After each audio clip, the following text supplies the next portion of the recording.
Pernahkah kita merenung jika satu saat kiamat datang, kita dibangkitkan dari kubur masing-masing, berdiri di padang mahsyar untuk mempertanggungjawabkan seluruh kegiatan hidup kita di dunia ini, lalu kita akan menuju ke alam akhirat. Sudahkah kita mempunyai simpanan untuk akhirat kita? Pada pertemuan kali ini saya ingin menyampaikan sebuah hadis di mana Rasulullah sallallahu alaihi wasallam bersabda, "Arba'un min kanzil jannah." Simpanan sorga ada 4 macam. Yang pertama, ikhfa'us sadaqah, menyembunyikan sedekah. Saudara-saudara kaum muslimin, sebagaimana yang kita maklum bahwa Allah Subhanahu wa taala melebihkan sebagian rezeki dari kita terhadap yang lain. Ada yang kaya, ada yang setengah kaya, ada yang miskin, ada yang setengah miskin, dan selanjutnya. Ada yang gajinya kecil tapi penghasilannya gede. Ada yang penghasilannya gede tapi nggak punya gaji. Ada juga yang memang gajinya gede dan penghasilannya gede. Kelebihan rezeki merupakan sunnatullah dan tidak harus membuat kita merasa lebih dari yang lain. Bahkan sebaliknya, kelebihan itu harus membuat kita ringan tangan untuk menolong mereka yang memang memerlukan pertolongan. Kalau saudara diberikan ilmu, maka pertanyaan akhirat cuma satu: ilmumu kau amalkan untuk apa? Kalau saudara diberikan umur yang panjang, pengadilan akhirat juga bertanya satu: umurmu kau habiskan di mana? Tapi kalau saudara diberikan harta, pengadilan akhirat akan bertanya dua: hartamu kau dapat dari mana? Kau belanjakan kemana? Dari mananya ditanya dan kemananya juga ditanya. Oleh karena kita akan dimintakan pertanggungan jawab, maka amanah yang bernama harta ini harus kita gunakan dengan sebaik-baiknya. Ada penggunaan yang merupakan kewajiban, itu zakat namanya. Ada penggunaan yang sewaktu-waktu, itu infak namanya. Ada yang lebih sewaktu-waktu lagi, dan itu sedekah namanya. Zakat dia terikat oleh haul dan nisab, oleh putaran batas waktu dan ukuran dari harta itu sendiri. Sedangkan infak terikat oleh situasi dan kondisi perekonomian seseorang. Sedangkan sedekah tidak terikat dengan apapun. Dalam kondisi seperti apapun kita bisa melakukan sedekah dengan yang terkecil sekalipun. Sampai-sampai Rasulullah sallallahu alaihi wasallam mengajarkan, la tahqiranna minal ma'rufi syai'an walau an talqa akhaka biwajhin talik. Atau ada hadis, tabassumuka fi wajhi akhika laka shadaqah. Senyumanmu kepada temanmu adalah sedekah. Jadi untuk melakukan sedekah tidak harus dalam berbentuk uang. Dengan ilmu kita bisa sedekah. Dengan tenaga kita bisa bersedekah, dengan pikiran kita bisa bersedekah, bahkan senyum kepada teman itu pun sedekah. Jadi kalau sedekah dengan uang memang belum punya uang, nyengir aja banyakin. Itu asal pada tempatnya, jangan lalu ketemu tiang listrik cengengesan. Tentu tidak pada tempatnya dan tidak wajar. Nah, sedekah yang paling dicintai Allah adalah sedekah yang disembunyikan. Artinya jauh dari sifat riya. Kan kadang-kadang ada orang sedekah itu disebutkan namanya. Apa tidak bagus? Kalau memang niatnya ikhlas, ya bagus-bagus saja. Untuk memberikan sugesti kepada yang lain. Si Fulan bin Fulan nyumbang sekian, diumumkan. Boleh kalau niatnya untuk memberikan rangsangan kepada yang lain supaya dia menyumbang lebih besar dari orang tadi. Tapi kalau itu mendatangkan riya, maka sedekah yang paling dicintai Allah adalah sedekah yang disembunyikan. Tangan kiri saja tidak tahu apa yang diberikan oleh tangan kanan.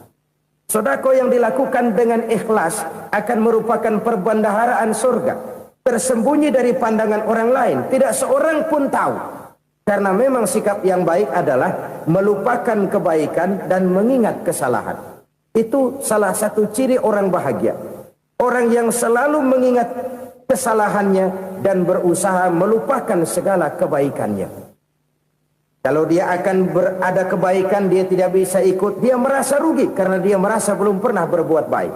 Tapi kalau akan melakukan kesalahan baru, dia ingat kesalahan yang sudah-sudah, sehingga terhalang baginya untuk melakukan satu kesalahan baru.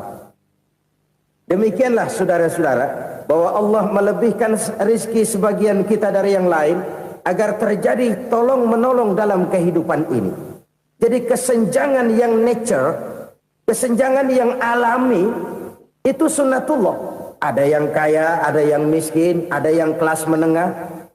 Nah, kenapa lalu sekarang kita berusaha mengentaskan kemiskinan? Oleh karena adanya kesenjangan struktural. Kalau yang kaya bisa semakin kaya, kenapa yang miskin tidak bisa naik jadi ikut sedikit kaya? Sebab pada dasarnya Islam adalah agama yang sejak turunnya sudah berupaya memerangi kemiskinan. Bahkan dikatakan kemiskinan itu mendekatkan kepada kekufuran. Orang kalau miskin udah dekat banget sama kafir. Gampang menjadi kafir. Berapa banyak saudara-saudara kita yang oleh karena soal perut, oleh karena soal materi, terpaksa meninggalkan dan menanggalkan akidahnya. Menjual petunjuk yang diberikan Allah dengan kesenangan dunia yang cuma sebentar ini. Na'udzubillah, thumma na'udzubillah. Jadi makin kita sembunyikan satu sedekah, semakin banyak perbendaharaan kita di surga. Sedekah yang paling dicintai Allah adalah sedekah yang disembunyikan. Malahan ada seorang sufi, dia punya kebiasaan kalau pergi sholat Jumat dia bawa uang, itu uang dia taruh di bawah tikar masjid. Dia niat sedekah kepada siapa saja yang nemuin itu duit. Maksudnya apa? Supaya yang nemuin nggak tahu siapa yang punya duit. Demikian dia saking ingin menyembunyikan sedekahnya. Karena sifat ria itu bisa memakan amal kita sendiri. Ria itu termasuk menyebut-nyebut kebaikan kita. Orang yang suka nepuk dada, sedikit-sedikit ngitungnya kalau nggak gua. Tuh kalau nggak gua tuh. Tuh yang belas itu kalau nggak gua, kalau nggak gua. Iya kalau nggak lu kenapa emang? Orang yang suka menepuk jasad. Tuh, biasanya memang begitu saudara-saudara. Kalau perang lagi berkecamuk, orang nggak sempat ngaku jadi pahlawan. Tapi begitu perang selesai, yang kagak kenal bedil ngaku pahlawan, mas. Itu sesuatu yang biasa. Oleh karenanya, orang-orang yang ikhlas dalam bersodako, disembunyikannya sodako itu, Allah cinta betul. Malahan ada hadis memberikan jaminan, inna sodakotal mar'il muslimi tazidu fil umri wa tadfa'u mitata su'i. Sesungguhnya sedekahnya seorang mukmin tazidu fil umri, bisa menambah umur panjang, wa tadfa'u mitata su'i, dan menyelamatkan manusia dari mati secara su'ul khatimah. Jadi siapa yang kepengen panjang umur, banyaklah sedekah. Yang bosan hidup, pelit terus. Sedekah menambah panjang umur dan menyelamatkan manusia dari mati secara su'ul khatimah. Pak, katanya umur itu nggak bisa ditambah, nggak bisa dikurangin. Kapan? Kalau ajal sudah datang. Fa idza jaa ajaluhum la yastakhiruna sa'atan wa la yastaqdimun. Kalau ajal datang tidak bisa dimajukan, tidak bisa dimundurkan. Itu kalau ajal sudah datang. Tidak bisa lagi umur ditambah dikurangi, sudah datang. Tapi kalau belum datang, itu kan haknya Allah. Mau ditambah, mau dikurangi, hak prerogatif Allah. Sebagai pencipta manusia, Allah maha kuasa dan maha mampu. Sedekah ini menambah panjang umur dan menyelamatkan manusia dari mati secara su'ul khatimah. Itu orang mati kan sama ya, kondisinya mati, nggak nafas. Tapi hakikat mati kan lain-lain. Ada yang mati itu husnul khatimah, baik akhirnya. Misalnya lagi ngaji mati, lagi sholat mati, lagi sedekah mati. Ini yang dinamakan dengan husnul khotimah, baik di akhirnya.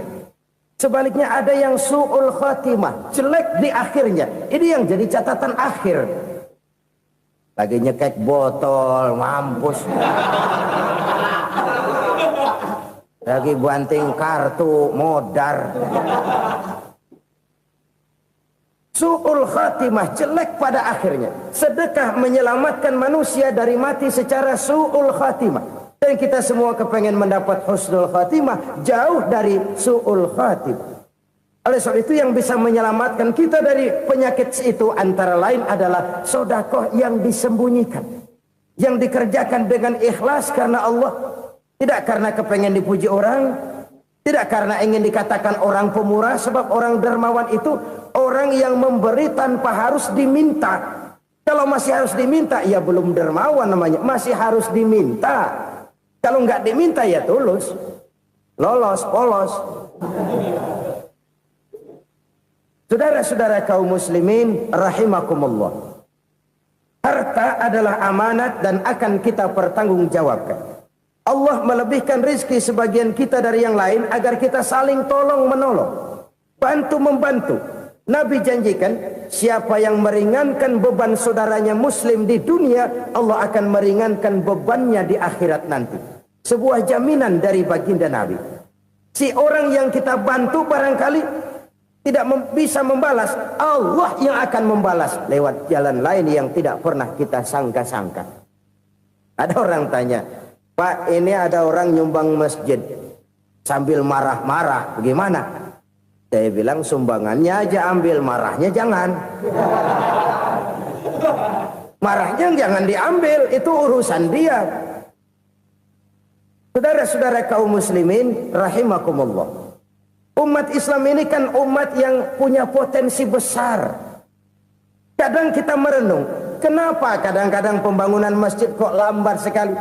Kalau hotel hari ini peletakan pertama, bulan depan peresmian. Supermarket hari ini peletakan batu pertama, minggu depan peresmian. Tapi kalau sudah yang namanya masjid, kadang-kadang peletakan batu pertama sekaligus jadi batu terakhir. 3 tahun, 4 tahun, campur nebar jalak di jalanan, duit dijaring kayak ikan sepat. Apa tidak ada orang Islam yang kaya? Banyak. Apa tidak ada pengusaha muslim yang jadi konglomerat? Ada. Lalu yang belum banyak itu yang komit terhadap nilai-nilai agamanya. Akhirnya kita jatuh jadi umat yang lemah. Belum ada pengusaha konglomerat muslim buka pabrik supermi cap beduk misalnya umpamanya atau pabrik kecap cap sorban supaya identitas keislamannya sedikit kelihatan. Kita jatuh jadi umat yang lemah karena potensi tidak terinventarisir dengan baik. Kita ini ibarat kompor yang cuma matengin nasi orang lain. Potensi kita dimanfaatkan oleh orang lain. Ukhuwah Islamiyah kita baru terbatas kepada silaturahmi. Ukhuwah di bidang ekonomi kita lemah, ukhuwah di bidang kebudayaan kita lemah, apalagi ukhuwah di bidang politik kita lebih rapuh lagi. Padahal ukhuwah itu adalah totalitas kehidupan manusia, menyangkut ipolek sosbud, memerlukan nilai-nilai ukhuwah. Jadi oleh karena itu mari kita menyadari di dalam harta kita, walaupun kita yang cari, pergi pagi, pulang sore, peras keringat, banting tulang, di sana ada harta anak yatim. Di sana ada hak masjid. Di sana ada hak pesantren. Di sana ada hak jihad. Berbahagialah seseorang apabila dia oleh Allah dijadikan keran. Keran itu menyimpan air, tapi tidak untuk dirinya, tapi disalurkannya kepada mereka yang memang memerlukannya. Saudara-saudara kaum muslimin rahimakumullah, ini yang pertama. Jadi perbendaharaan surga adalah menyembunyikan sedekah. Orang lain nggak tahu, kita pun nggak pernah ngitung-ngitung. Kita anggap lewat begitu saja, padahal itu deposit akhirat. Satu. Yang kedua, perbendaharaan surga itu apa? Wa kitmanul musibah, menyembunyikan kesulitan. Kadang orang takut menghadapi kesulitan. Tapi makin kita merenung, hidup ini kan sebenarnya urusan. Takut sama urusan ya jangan hidup. Tandanya orang hidup itu kalau punya urusan. Urusan melupakan problem. Problem sering menimbulkan kesulitan. Kesulitan bukan untuk ditakuti, tapi untuk diatasi dan dicarikan jalan keluarnya. Siapa sih orangnya yang gak pernah sulit-sulit? Makin tinggi status sosialnya, makin gede urusannya. Makin tinggi kualitas imannya, makin berat tingkat kesulitannya. Cuma memang yang namanya enak itu seperti pelangi. Biang lala itu nggak pernah di atas kepala kita, di atas kepala orang melulu. Lo sih enak lo, kata kita. Dia juga bilang yang enak kan lo. Pelangi itu nggak pernah di atas kepala kita. Kata tukang beca, aduh enak ya naik Mercy. Kata tukang beca, apa yang di dalam mobil Mercy? Aduh enak bener tukang beca, di jok ngeringkuk ngorok pules bener. Saya kamar pakai AC sejuk, tempat tidur sutra empuk, alga spring bed, gula kulik nggak bisa pules kalau belum minum Valium, belum tidur. Enak bener tukang beca, di jok ngorok nggak tahu wetan kulon. Si tukang beca bilang yang di Mercy enak, yang di Mercy bilang tukang beca enak. Inilah enak. Nggak pernah di atas kepala kita, di atas kepala orang lain melulu enak itu. Nah, saudara-saudara, yang merupakan perbendaharaan surga itu orang yang bisa menyembunyikan kesulitan, baik pribadi ataupun rumah tangga. Nih terutama rumah tangga yang jadi soalnya. Kadang-kadang kita ini kalau senang, sebaliknya kalau senang kita diam, kalem aja, cuek. Banyak banget duit kita, bawaan diam aja udah. Malah ketemu orang takut. Tapi begitu susah, sekampung tahu. Padahal Nabi mengajarkan perbendaharaan surga itu menyembunyikan musibah, menyembunyikan kesulitan. Kalau enak, cerita sama orang-orang. Kalau nggak enak, rasain sendiri, tekan sendiri, atasin sendiri. Kita kan sebaliknya. Senang kita diam. Asal lagi susah, paling tidak kita nyari teman buat cerita kesusahan. Siapa orangnya yang nggak pernah susah? Cuma soalnya bagaimana kita mengatasi kesusahan itu sendiri. Begitu juga misalnya kalau orang sudah berumah tangga, itu orang tuanya harus menjadi tempat dia cerita yang enak-enak saja. Yang nggak enak rasain berdua, selesaikan berdua, atasin berdua. Jangan dibalik. Asal senang diam, giliran susah saja. Maknya laporan. Terbalik. Bisa menjaga security informasi. Maka nama bayam keluar diam. Malah seluitan. Enak amat lo makan daging ayam. Security informasi. Saudara-saudara kaum muslimin rahimakumullah. Ujian yang terberat itu yang pernah diberikan kepada para nabi, para rasul, para aulia, para ulama. Makin tinggi keimanan, makin berat bentuk kesulitan. Ayo saya kemukakan satu contoh saja. Ada seorang nabi yang kaya, nabi kaya, namanya Nabi Ayub. Iblis kalau orang begini kan keki, ibadahnya rajin, kaya. Nah, yang kayak begini susah digodain. Kalau ibadahnya rajin, miskin, kali bisa disogok. Sini imannya mantap, ibadahnya rajin, kaya, nabi lagi. Oh, tapi namanya iblis nggak kurang akal. Laporan, Tuhan, kenapa Les? Ya ini bahasa saya, bahasa Qurannya sih nggak gitu. Itu hambamu yang namanya Ayub, dia rajin ibadah cuma karena dikasih kaya aja. Coba kasih miskin dia, berhenti dia sembahyang. Ah, kamu bisa aja. Saya tahu Ayub itu hambaku yang ikhlas. Saya buktiin Tuhan, silahkan. Dibuktiin lah, iblis turun ke alamin. Yang mula-mula dia lakukan, dia rusak sawah ladang Nabi Ayub. Dia binasakan binatang ternak Nabi Ayub. Sehingga dalam waktu singkat, jatuhlah Nabi Ayub dari orang paling kaya jadi orang paling miskin. Beliau masih ibadah di mihrab dalam masjid. Datang iblis. Saudara Ayub, ya. Lagi ngapain? Ibadah.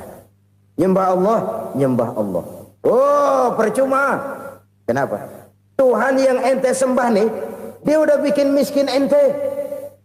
Sawah ladang ente hancur lebur, binatang ternak binasa. Sekarang ente jadi orang paling miskin. Ngapain nyembah Tuhan kayak begitu? Tekor.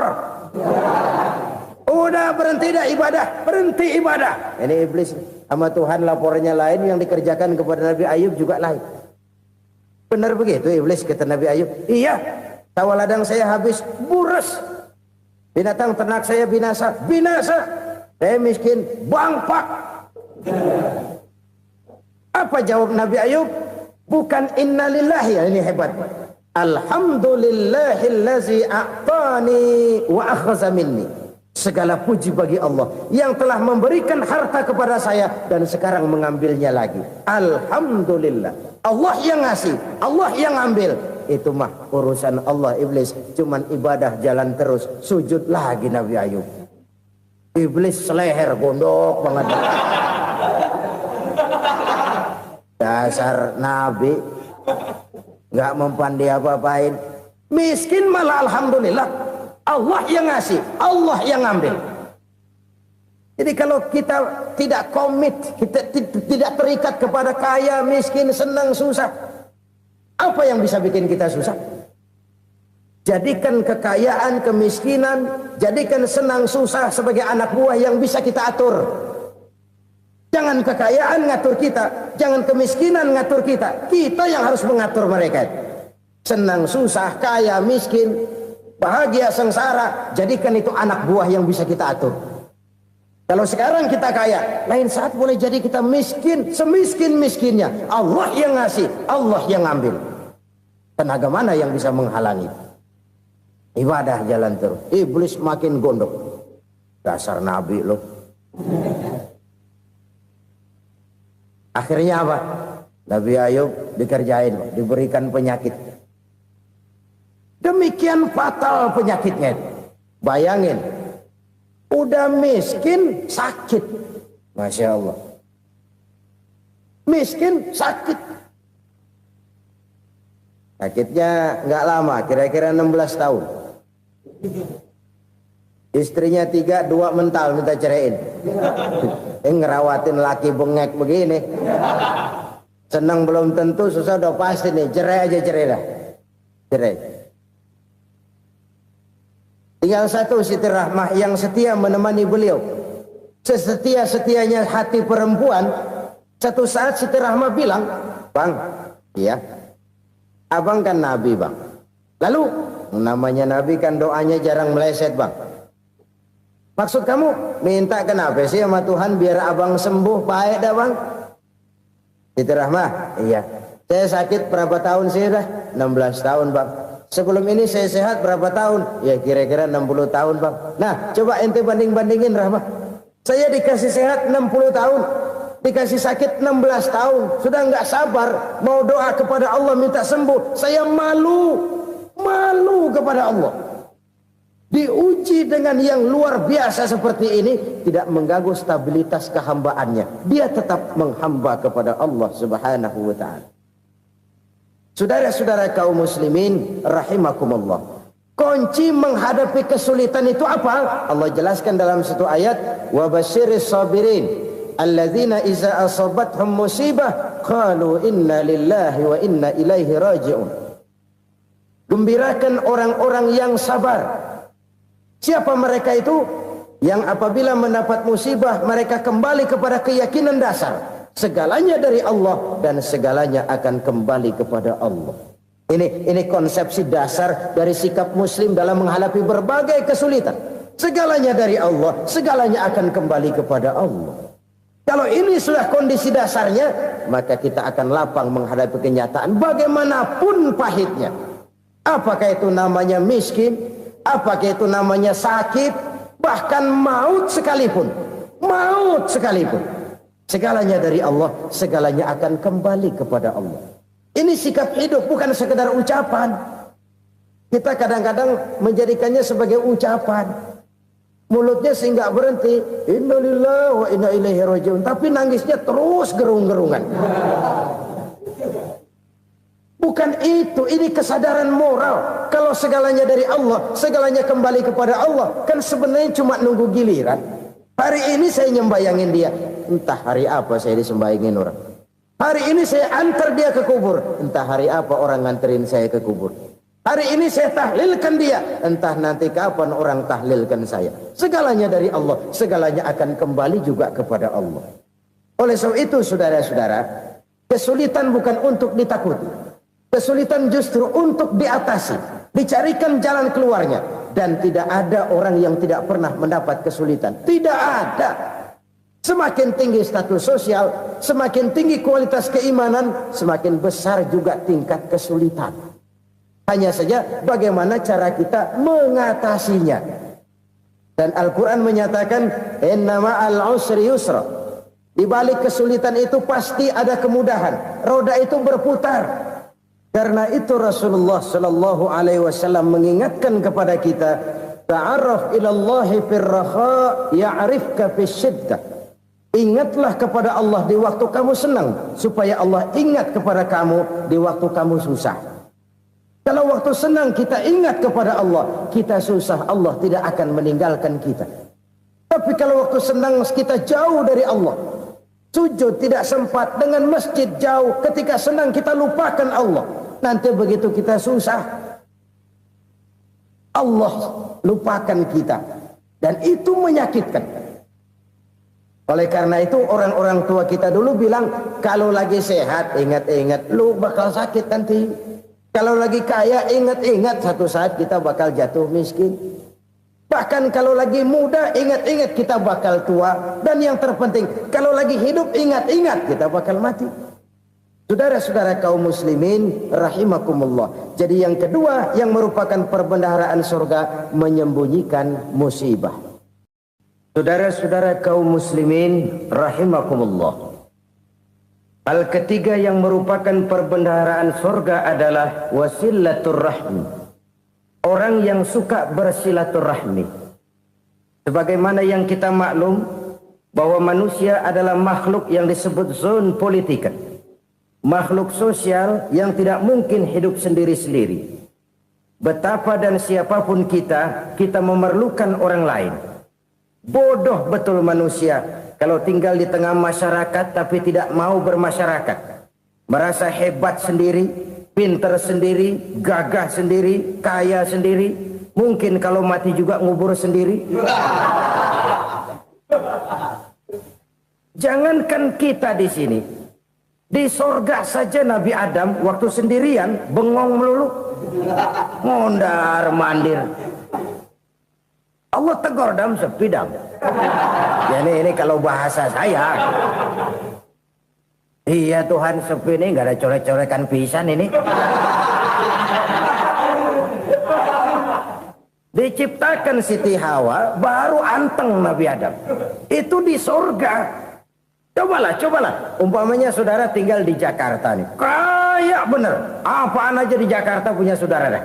Jembatan Semanggi ambil. Monas Buntel bawa pulang. Hotel-hotel ambil semua. Cuman tinggal di Jakarta sendirian, apa enaknya? Betapa dan siapapun kita perlu orang lain. Tidak ada seorang pun yang bisa memenuhi kebutuhan hidupnya secara sendiri-sendiri. Nah, Islam telah menyelamatkan manusia dari ras diskriminasi. Mengikat manusia dengan persaudaraan yang berlandaskan kepada akidah. Karena itu dianjurkan bersilaturahmi. Bahkan Nabi menyatakan, man arada ayyubsata lahu fi rizqihi wa yunsa'a fi atharihi falyasil rahimah.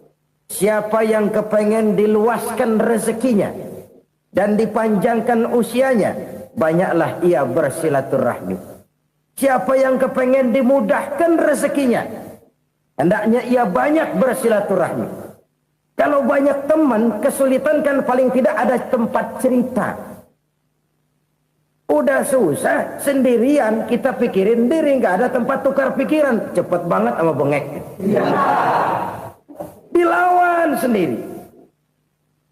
Nah, secara makro kita bisa berkata, tidak mungkin ada kemenangan kalau tidak ada kekuatan. Tidak ada kekuatan kalau tidak ada kesatuan dan persatuan. Tidak mungkin ada kesatuan dan persatuan tanpa semangat silaturahmi. Kalau umat Islam mau menang, dia harus kuat. Kalau umat Islam mau kuat, dia harus bersatu. Kalau umat Islam mau bersatu, dia harus membudayakan silaturahmi ini. Bahkan sampai-sampai kata Nabi, kalau bisa cari nilai tambah. Apa? Silman qata'ak. Bersilaturahmilah kau kepada orang yang marah denganmu. Masya Allah, indahnya ajaran agama kita. Orang yang marah pun kepada kita, kata Nabi, kalau bisa bersilaturahmilah kepadanya, kepada orang yang marah itu. Di situ nilai tambah. Cuman jujur nih hadis, ngucapinnya gampang, ngamalinnya yang berat banget. Orang marah sama kita, kita disuruh silaturahmi, ada apa malu? Lu marah, ada gua marahan lagi. Gue pikirin. Saudara-saudara kaum muslimin rahimakumullah. Tapi ini yang diajarkan, bahkan ini yang dicontohkan oleh baginda Rasul. Bagaimana begitu mudah, misalnya satu saat Abu Jahal ini ngatur strategi bagaimana bikin Muhammad celaka. Dia gali lubang di depan tempat tidurnya. Dia tutupin daun korma. Terus dia panggil seseorang, ke sini. Kasih tahu Muhammad, pamannya sakit keras, minta ditengokin. Berangkat orang ini ke sana. Muhammad, labbaik. Pamanmu sakit keras, dia minta ditengokin. Baik, saya akan datang menjenguk beliau.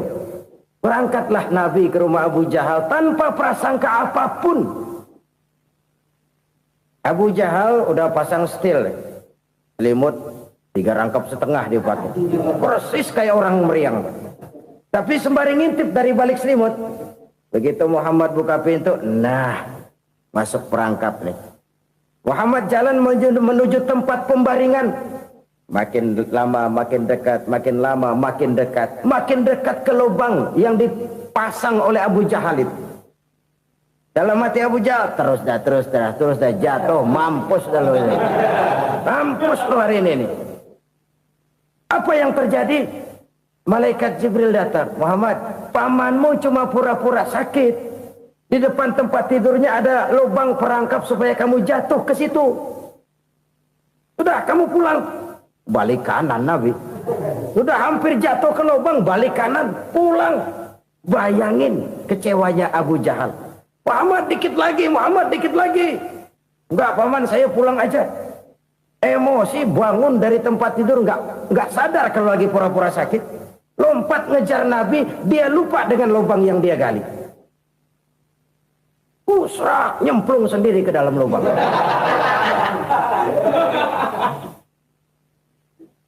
Nabi terus berlalu. Ini terjadi keanehan. Jatuh ke lubang yang dia gali itu sebenarnya nggak terlalu dalam ya, antara 3-4 meteran lah. Tolong, saya jatuh ke lubang ini. Datanglah pelayan-pelayannya itu. Angkat saya dari sini. Oh, yang ngulurin tambang. Satu gulung, belum juga nyampe itu tambang. Kurang, beli lagi ke warung. Sambung, ulur lagi, nggak juga bisa sampai. Wah, ini kerjaan Muhammad ini. Tolong, siapa salah seorang kamu ke rumah Muhammad, kasih tahu encangnya kecebur. Minta ditolongin. Sampaikan kepada Rasul. Kenapa? Pamanmu jatuh ke lubang, Muhammad minta tolong diangkatin. Tambang udah nyambung-nyambung nggak nyampe juga. Ya, nanti saya datang, saya tolong. Cobain. Nyata-nyata orang berniat jahat mau mencelakakan dia. Datang dia menolong. Ini yang disebut air tuba dibalas air susu ya ini. Bukan sebaliknya. Air tuba dibalas air susu. Paman, kecebur ya? Iya Muhammad, tolong ini. Pegang tangan saya. Nabi ulurkan tangannya, nyampe, dipegang oleh Abu Jahal, diangkat ke atas, sampai atas. Apa kata Abu Jahal? Sihirmu memang hebat Muhammad. Udah ditolongin dikata sihir, yang enak kita kemplang kan itu orang begitu. Urusan apa? Tapi inilah akhlak. Kalau bisa kamu bersilaturahmilah dengan orang yang marah kepadamu sekalipun. Orang marah kita tetap baik. Sebab kalau kita berbuat baik sama orang yang memang baik, rasanya sih biasa-biasa aja. Orang baik kita baik lagi, ya draw aja, belum ada nilai tambah di situ. Baru ada nilai tambah kalau kita bisa berbuat baik kepada orang yang nyakitin kita. Itu namanya kita setingkat di atas dia. Dia sakitin kita, kita berbuat baik sama dia. Dia pelit sama kita baik sama dia. Dia marahin kita deketin dia. Di situ kita punya nilai tambah. Jadi siapa yang ingin diluaskan rezekinya, kata Nabi, dan dipanjangkan umurnya, hendaklah ia banyak-banyak bersilaturahmi. Sederhana sebenarnya silaturahmi, tapi silaturahmi membangkitkan semangat kesatuan dan persatuan. Kesatuan dan persatuan melahirkan kekuatan. Dalam matematika 1 ditambah 1 pasti 2. Tapi di tengah masyarakat 1 orang takut ditambah 1 orang takut, hasilnya jadi 2 orang setengah berani. Kenapa setengah berani? Karena udah berdua. Tadi pan takut sendirian. Kalau dia kumpul turu-turu takutlah jadi berani. Kita yang lemah, kita yang tidak berdaya, kita yang miskin, kalau mau kompak bersatu, apa yang nggak bisa kita kerjain? Apalagi tinggal di kota besar, pilihan cuma 2. Bertahan atau minggir. Bertahan atau minggir. Untuk bisa bertahan harus mampu bersaing. Untuk mampu bersaing harus punya keahlian. Keahlian harus ditunjang dengan pendidikan, ditambah oleh kekompakan sebagai umat. Udah miskin mencar mulu, orang injek kita. Orang nggak pandang urusan apa malu. Oleh karena itu silaturahmi pada hakikatnya merupakan roh dari ukhuwah yang diajarkan oleh agama kita. Bagaimana Islam menyelamatkan masyarakat manusia dari ras diskriminasi, mengikat manusia, dan tidak ada persaudaraan yang lebih indah selain persaudaraan yang diikat dengan nilai-nilai akidah. Sepanjang orang di jalan Allah, itulah saudara kita. Keluar dia dari jalan Allah, selesailah persaudaraan sampai di situ. Karena itu, kalau ingin menyimpan sesuatu di surga, banyaklah bersilaturahmi. Datang ke rumah ini, datang ke rumah itu, dan lain sebagainya. Itu simpanan kita di akhirat nanti. Ini yang ketiga. Saudara-saudara, yang keempat, perbendaharaan surga itu apa? Wa qawlu la hawla wa la quwwata illa billah. Ucapan la hawla wa la quwwata illa billah. Ibadah kan ada yang berat, modalnya besar. Bangun masjid berat, modalnya besar. Bangun rumah sakit berat, modalnya besar. Ada ibadah yang berat, tapi modalnya ringan. Misalnya puasa. Puasa itu berat, mengendalikan nafsu. Kalau sekedar nggak makan nggak minum sih enteng, mengendalikan nafsu itu jihad terbesar. Tapi kan modalnya ringan, cuma niat saja. Ini ibadah berat, modalnya ringan. Ada ibadah yang ringan, modalnya juga enteng. Seperti termasuk ucapan la haula wa la quwwata illa billah. Tanpa sadar, la haula wa la quwwata illa billah. Nyelengin tuh di surga.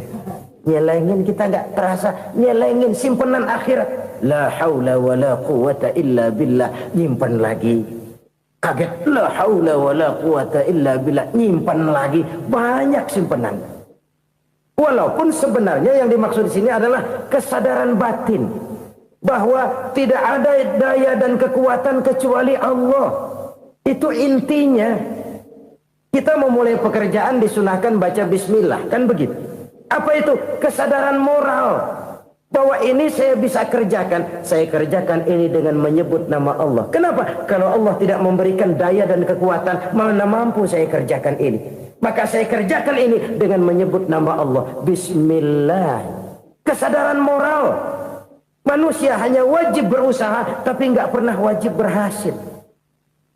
Banyak hal-hal yang kalau kita renungkan secara rasio nggak mungkin, tapi jadi kenyataan. La haula wa la quwwata illa billah. Tidak ada daya dan kekuatan kecuali bagi Allah semata-mata. Kesadaran moral akan kelemahan dan keterbatasan makhluk bernama manusia. Kadang kita kagum dengan otak, tapi kita sering lupa sama yang bikin otak. Padahal bagaimanapun hebatnya otak, yang bikin otak pasti lebih hebat dari otak. Nggak percaya, silahkan otak-otakan. Inilah kecenderungan. Kita kagum dengan pesawat-pesawat mutakhir, bukan main, besi gede banget terbang itu. Alangkah hebatnya. Lalu apa yang bikin otak tidak lebih hebat dari itu semua? Kita puji laut, apa yang bikin laut tidak lebih hebat dari laut itu? La haula wa la quwata illa billah. Tidak ada daya dan kekuatan kecuali Allah. Apa yang bisa kita lakukan kalau tidak karena daya dan kemampuan yang diberikan oleh Allah kepada kita? Lahirlah sikap tawadu, rendah hati, tidak melonjak menjadi angkuh dan sombong, sadar akan kelemahan dan keterbatasan diri. Sebagai makhluk yang diciptakan oleh Allah Subhanahu wa ta'ala. Jadi satu sisi ini ucapan yang berpahala, la haula, jadi wiridan. Pada sisi lain ini kesadaran moral, sikap mental, kesadaran batin, bahwa yang punya daya dan kekuatan itu cuma Allah. Kita nggak pantas untuk sombong, sebab sombong itu pakaiannya Allah. Kita nggak sedang pakai pakaian Allah, kegedean. Dan makin kita renungi, makin terbentur. Apa sih yang bisa kita sombongin? Kita mau sombong apa? Kaya? Pintar? Itu kan semua relatif. Di atas langit masih ada langit lagi. Jadi oleh karenanya, marilah kita menyadari. Manusia hanya wajib berusaha, tapi tidak pernah wajib berhasil. Yang berusaha saja tidak wajib berhasil, apalagi yang tidak berusaha. Islam bukan agama orang pemalas yang selesai sholat lalu endelohom, enggelenggem ayem-ayem. Tapi Islam bukan agama orang sombong yang setelah berusaha lalu tidak memerlukan Allah. Kita bisa saja bikin proyeksi, tahun sekian kita bakal panen besar menurut perhitungan otak. Tapi ada kejadian lain. Apa? Tikus ngambek.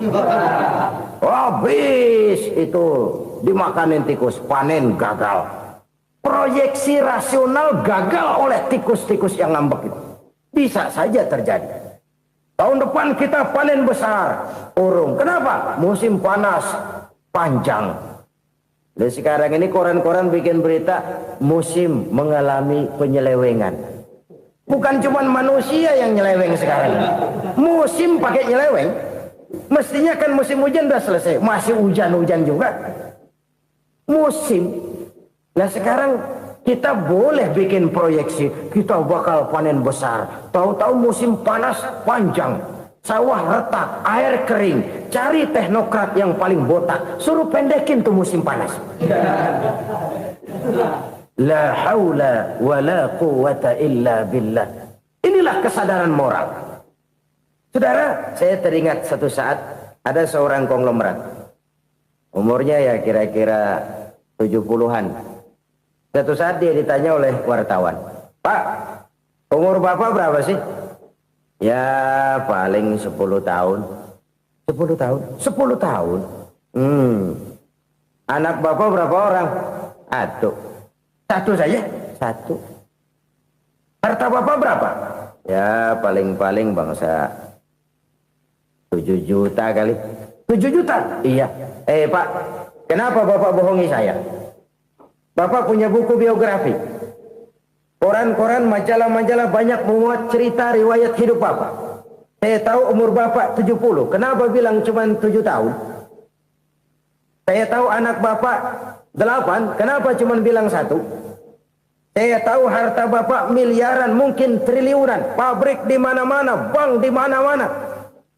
Kenapa bilang uang Bapak cuma 7 juta? Nah, kata si konglomerat tadi, kamu benar nak, kamu benar. Umur saya kalau jumlahnya memang 70 nak.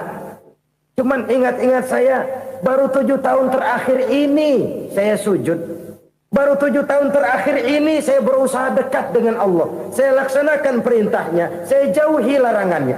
7 tahun inilah rasanya yang ada nilainya di hadapan Allah. Yang 63 tahun matong, kelabu, kelem umur gue. Habis untuk maksiat, untuk munkarat. Maka ketika ditanya tadi, umur saya 7 tahun itu. Oh begitu Pak. Oh iya. Lalu anak Pak. Anak Bapak kan 8. Kenapa bilang cuma 1? Nah, kalau jumlah hitungannya memang anak saya 8. Tapi dari 8 orang ini rasanya cuma 1 nih. Yang bakal jadi buah hati, belahan jantung. Pelanjut cerita, penerus sejarah. Bakal jadi anak soleh yang akan mendoakan saya. Cuma 1 rasanya anak saya ini yang bakal jadi buah hati saya. Besar-besaran saya. Yang akan mendoakan di kubur saya. Yang akan mendoakan di akhirat saya. Yang 7 orang mana? Masya Allah. Yang 1 tenggeng. Yang 1 nyekek botol mulu. Yang 1 nggak karu-karuan. Makanya saya bilang 1 anak saya yang akan bisa mendoakan saya. Oh begitu Pak. Iya.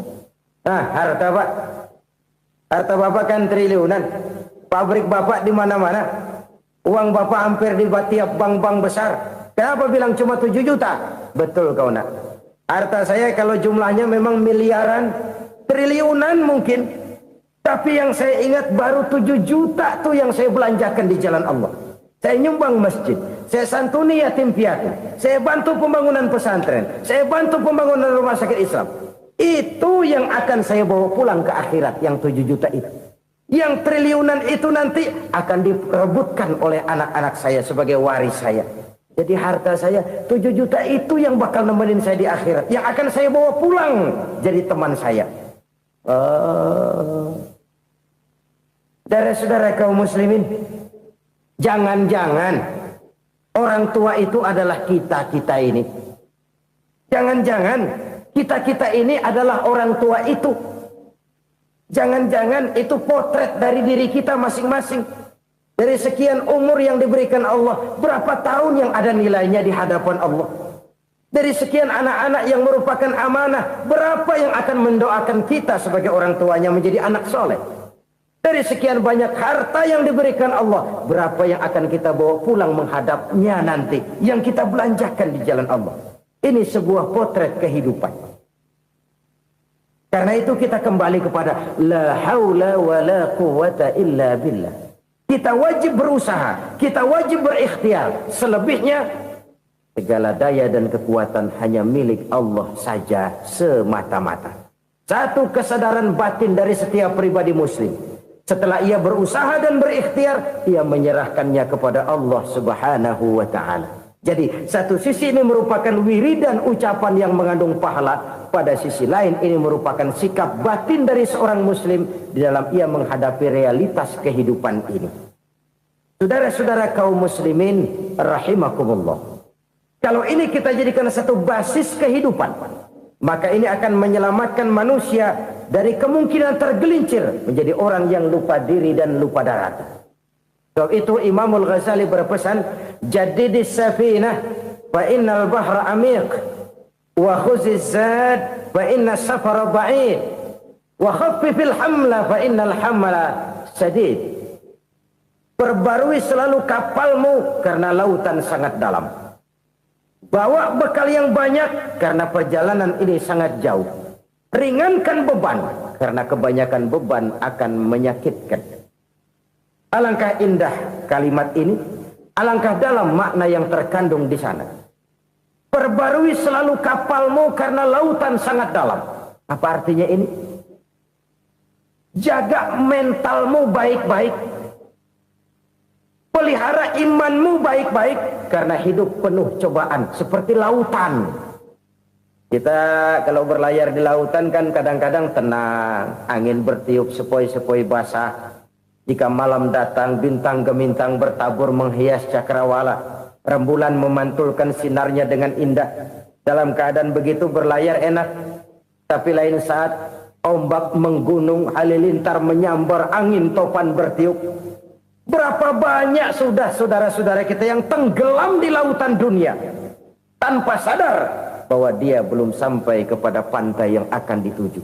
Berapa banyak sudah saudara-saudara kita yang tenggelam di lautan dunia ini tanpa sempat bangkit lagi.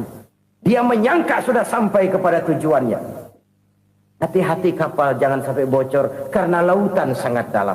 Iman ini jaga baik-baik karena hidup penuh dengan ujian. Wa khuziz zad fa inna safara ba'id. bawa bekal yang banyak karena perjalanan sangat jauh. Saudara mau ke Bandung, bawa duit. Saudara mau ke Surabaya, banyakkan lagi duitnya. Saudara mau ke Mekah, gepokan, iketan tuh duit, nggak lembaran lagi. Makin jauh perjalanan, makin banyak bekal yang harus kita bawa. Kalau saudara dari Jakarta mau ke Surabaya, kagak bawa duit, berangkat juga, itu sih bukan berani namanya, nekat. Sampai Surabaya belum tentu, sengsara di jalan udah pasti. Kenapa? Nggak bawa bekal berangkat. Sama juga kita nih, misalnya belum sempat sembahyang, mati. Waduh, berani banget orang. Belum punya bekal, mati. Sengsara di jalan. Atau bekal tidak cukup. Dari Jakarta saudara mau ke Surabaya, bawa duit 500 perak. Paling jauh Cikampek nyampenya itu. Paling jauh itu. Antara jauhnya perjalanan dengan bekal yang saudara bawa tidak seimbang. Hidup ini perjalanan panjang. A walking tour. Dimulai dari alam arwah. Sebelum jasad diciptakan, roh diciptakan lebih dulu. Dari situ pindah ke alam rahim. Dari alam rahim pindah ke alam dunia. Dari alam dunia pindah ke alam barzah. Baru menuju akhirat. Satu perjalanan panjang. Kalau bekal tidak bawa, sengsara di jalan. Bawa bekal yang banyak karena perjalanan ini sangat jauh. Wa khaffifil hamla, ringankan beban karena beban itu cuma akan menyulitkan. Kalau bekal itu sih keperluan, tapi beban nggak kita perluin, cuma ngeberat-beratin. Apa ini beban? Dosa, kecurangan, kebatilan, kezoliman, ketidakadilan, kesewenang-wenangan. Itu akan jadi beban kita di akhirat. Alangkah celakanya, perjalanan panjang, bekal tidak bawa, beban kelewat banyak, alamat sengsara di jalan. Pahala tidak ada, dosa berlipat ganda. Na'udzubillah, summa na'udzubillah. Kalau kita rangkum nasihat Al-Ghazali dengan kisah si konglomerat tadi, kita akan mengambil kesimpulan. Pertama, bekal terbaik dalam menghadapi gejolak kehidupan ini tidak lain adalah iman. Yang kedua, pahala dan dosa. Dua hal kontroversial. Pahala adalah bekal, dosa adalah beban. Tapi kita sekarang kan tidak begitu terangsang kepada yang abstrak. Orang berlomba mencari yang konkret-konkret saja. Yang real. Kalau memang dosa, benjol dong. Kira-kira begitu. Kira-kira begitu. Persis orang Yahudi dulu. Orang Yahudi itu kan pernah minta kepada Nabi Musa. Ya Musa, lan nu'mina laka hatta narallaha jahrah. Musa, kami nggak bakal mau beriman kepada Allah kalau belum kami lihat Allah ada nongkrong di depan kami. Kalau memang Tuhan ada, taruh dong di depan kami. Mau yang konkret-konkret saja. Kalau memang dosa, benjol dong. Kalau memang pahala, berasa dong. Orang terangsang kepada yang real, yang konkret-konkret saja. Karena itu, untuk mengejar dosa, orang mau bayar. Tapi untuk mengejar pahala, walaupun tidak bayar, orang segan. Ini yang dikatakan oleh Nabi, kamu mengharapkan ke surga, tapi kamu berat melaksanakan sesuatu yang bisa membawa kamu ke surga.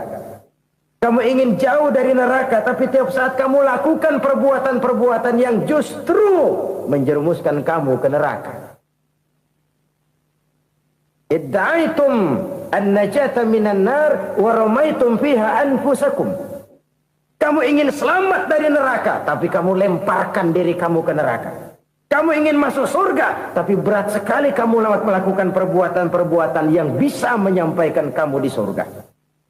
Saudara-saudara kaum muslimin rahimakumullah. Jadi hal keempat yang merupakan perbendaharaan surga adalah la haula wa la quwwata illa billah. Satu sisi ini merupakan ucapan yang memperberat timbangan akhirat. Pada sisi lain ini merupakan sikap hidup seorang muslim. Kesadaran batin yang sangat dalam bahwa tidak ada daya dan kekuatan kecuali Allah. Dan itu kita simbolkan pada saat memulai pekerjaan dengan Bismillah. Dengan menyebut nama Allah. Satu kesadaran moral. Saya hanya bisa melakukan ini karena diberikan daya dan kekuatan oleh Allah. Lahirlah sikap tawadu, rendah hati, tidak melonjak menjadi angkuh dan sombong. Saudara-saudara, sampai sini dulu jumpa kita kali ini. Semoga 4 perbendaharaan surga ini dapat kita lakukan, yang kelak akan merupakan bekal kita di kemudian hari nanti.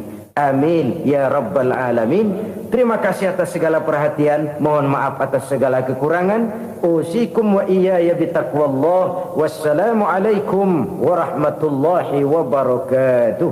Waalaikumsalam.